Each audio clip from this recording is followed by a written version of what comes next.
Nawaomba watu wote mtakaotazama video hii mwanze kuifuatilia. Kuna chombo kimoja huko angani kilipewa jina la 3i Atlas. Hizo video zilizopita nilielezea makusudio ya chombo hicho kuja na kimekuja kwa muda huu, kwa nini kwa muda huu, na vile vile ilijaribu kufichwa na watu mbalimbali wanaohusika na kuchunguza hayo maanga huko, wenye vifaa vikubwa. Walijaribu kuwaficha walimwengu kwa kudai kwamba inaonekana bado hakijaonekana vizuri kwamba ni chombo cha kutengenezwa au ni jiwe tu fulani ambalo kama kawaida ya mawe yanayokuwa yanaelea huko hewani. Lakini walichoweza kusema ni kwamba ni jiwe kama ni, yani kwa maana ni jiwe wao ni jiwe lililotokea nje ya mfumo wa jua, yani mfumo wetu huu, yani imetoka katika magalaksi mengine. Lakini hawataka kusema ni chombo cha kutengenezwa.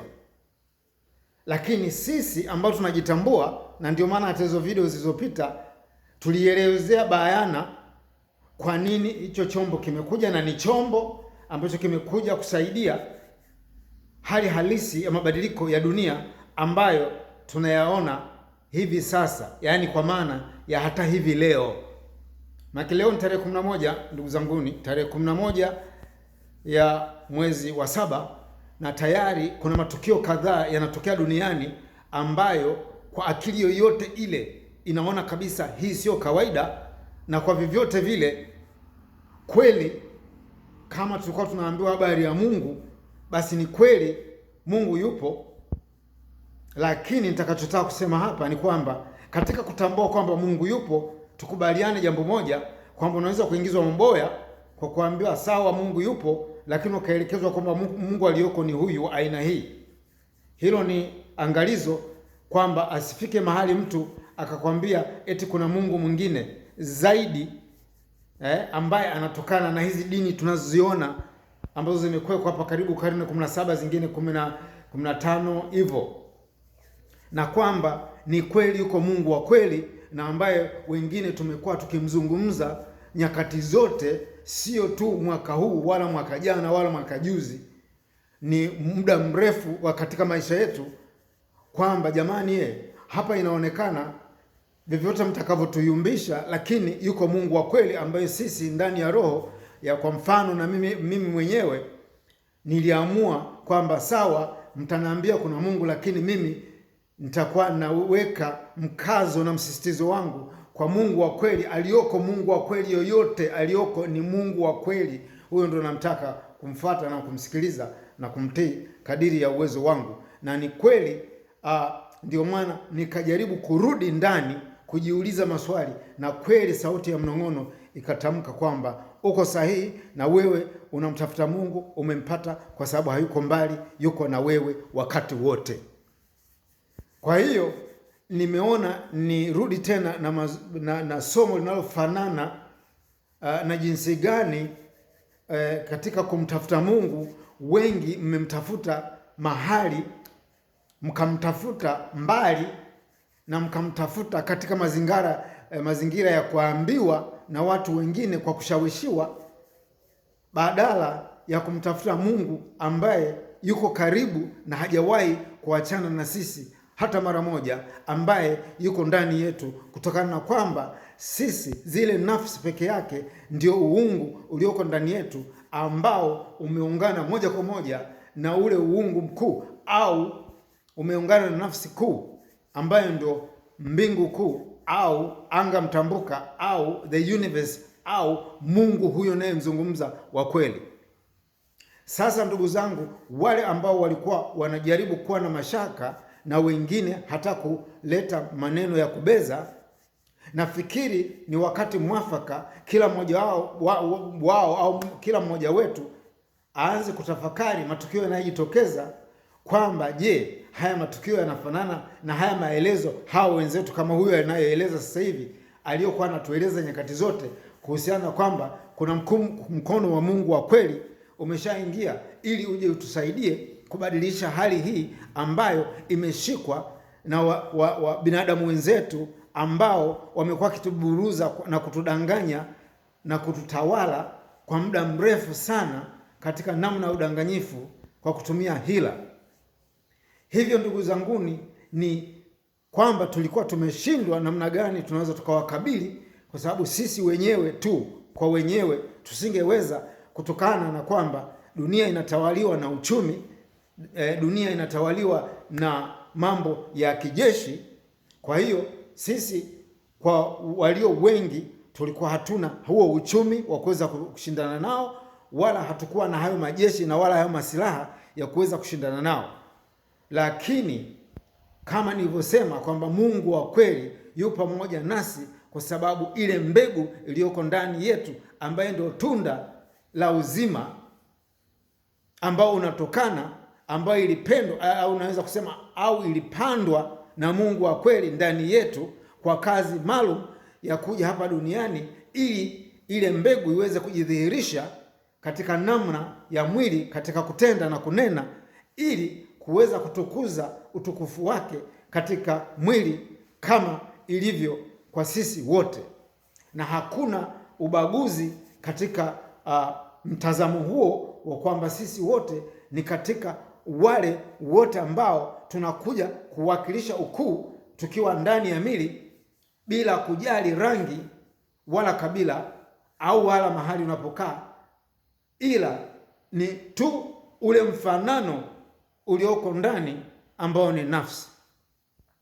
Sasa ndugu zanguni, hali halisi inayoendelea si nzuri kivile. Itahitaji kila mmoja wetu aweze kuchangia kwa ziada mchango wa yeye mwenyewe, kuanza leo na kuendelea, kujikubali, kujipenda na kuona kwamba yeye kumbe ni chombo muhimu sana katika haya mabadiliko ambao mkono wake wa Mungu wa kweli umekuja, lakini ni kwa ajili ya sisi, ili tuweze kufunguka au kuweza kujitambua au kuweza kukumbuka sisi ni nani na wapi tulikotoka.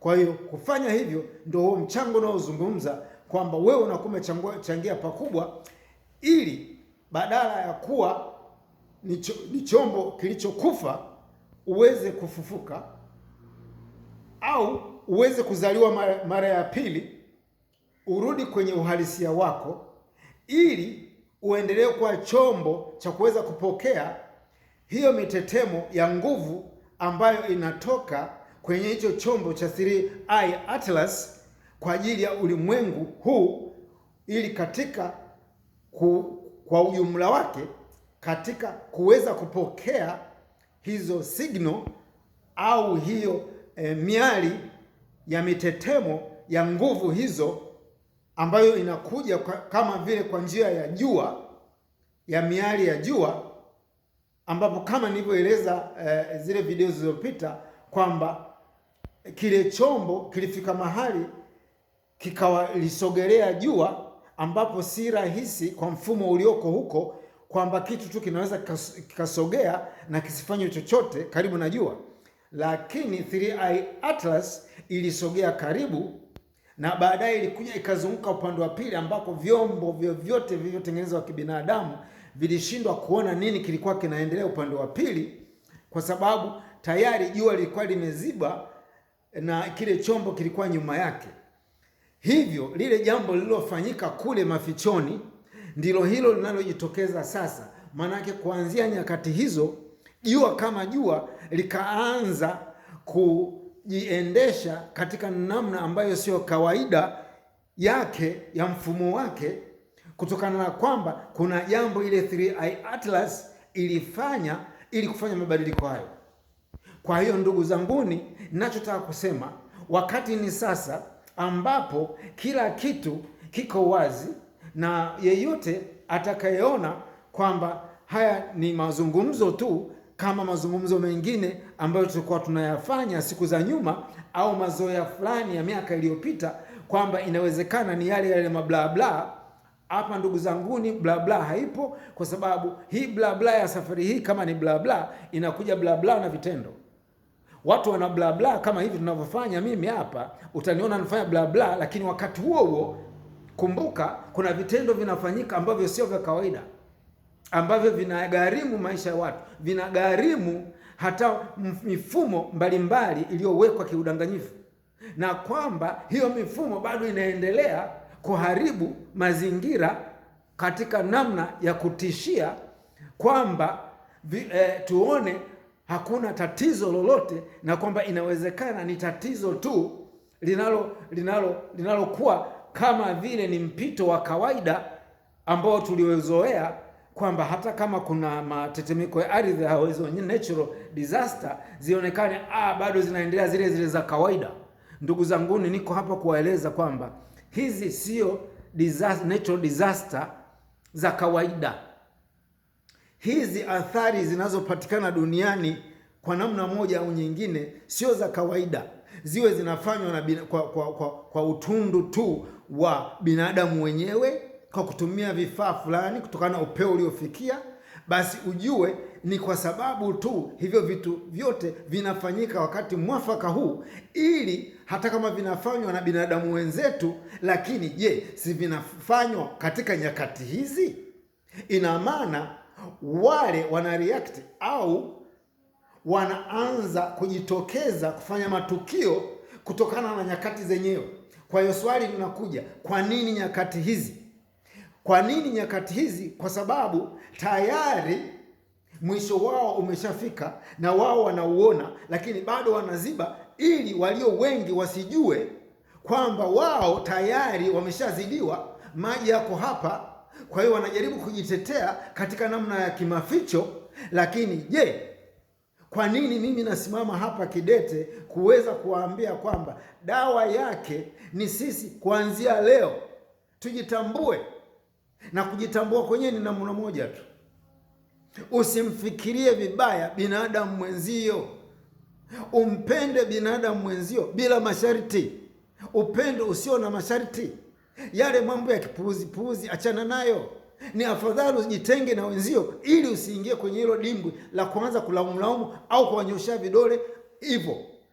Kwa hiyo anza kuwa na upendo kwa kuingia ndani kwako na kuanza kujipeleleza kwanza wewe. Tafuta mahali, tafuta nyakati za kutulia katika namna ya kipekee yako, au na familia yako, au na wewe na mkeo, mkae mahali mwanze kutafakari hii dunia ni namna gani, na tulikuja hapa kufanya nini, na nini tunapaswa kufanya. Wenzetu wanatuambia nini? Kama hivi ninavyosema hapa kwamba wanatuambia tuanze kurudi ndani yetu na kuona thamani yetu, kuanza kuona thamani yako wewe ya huu mwili uliobeba. Tunza mwili, ndio namba moja. 2, kwa sababu gani? Huo mwili ndio unabeba hilo tunda lililoko ndani, hiyo hazina iliyoko ndani, hiyo nafsi iliyoungana na nafsi kuu hapo ndani.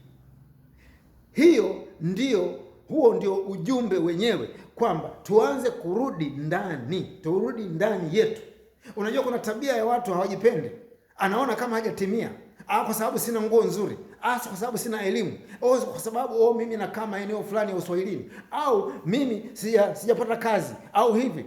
Matokeo yake unakuta mtu anajiachia tu na kujidharau na kujiona si lolote. Hapana, anza. Manake thamani ya mtu haina cha kusema ni kutokana na mavazi, pesa au mali zinazoonekana za kidunia kwa namna moja nyingine. Hapana, ni kwa ajili tu ya ile tunda, ile hazina iliyoko ndani yako. Anza sasa. Ukumbuke kuwa wewe umekuja duniani, thamani yako ni kubwa.